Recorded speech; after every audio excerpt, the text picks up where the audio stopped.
비슷한 경우에 치료를 한 경우고요. 9개월 정도 만에 산재했던 공간들이 마무리가 됐고, 어금니 씹히는 거는 양호하기 때문에 가급적 유지하려고 했고요. 인매가 큰 변화는 없는 가운데 약간 들어간 느낌이 좀 있고요. 위쪽만 교정치를 한 경우고, 아래가 아주 가지런하고 공간이 거의 없어서 있긴 있는데 깊게 물리면서도 위에만 교정치를 한 경우입니다. 인매가 처음부터 그렇게 많이 나와 있지 않은 얼굴형이고요. 아까 코밑 인중 사이 같거나 입술 두께 같은 것들도 약간 도톰한 편이긴 한데, 전후방적으로 입만 코나 턱에 비해서 많이 나와 있는 경우는 아니죠. 위에만 해서 마무리한 경우고요.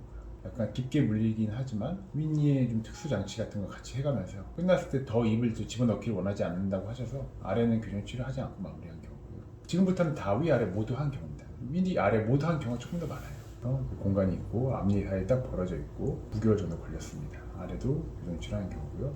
아래도 뭐 무시할 수 없을 만큼 공간이 이렇게 좀 산재해 있죠. 돌출감도 좀 있으셔서 이분도 위아래 모두 다 교정치료 하면서 아래 공간도 닫고 윗니도 공간 닫고 해서 입을 좀 집어넣기까지 기대하긴 했는데 입이 아주 많이 들어가진 않았어요.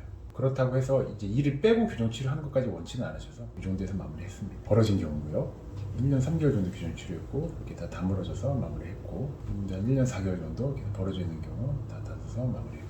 어금니 씹히는 것도 좀 어색하다고 하셔서 그것도 같이 계산을 시도했습니다. 입이 좀 들어간 느낌이 들죠? 공간이 약간 벌어져 있는데 치료 후에도 송곳니 뒤쪽으로만 그 공간이 벌어지게끔 유지하면은 성공적으로 유지가 됩니다.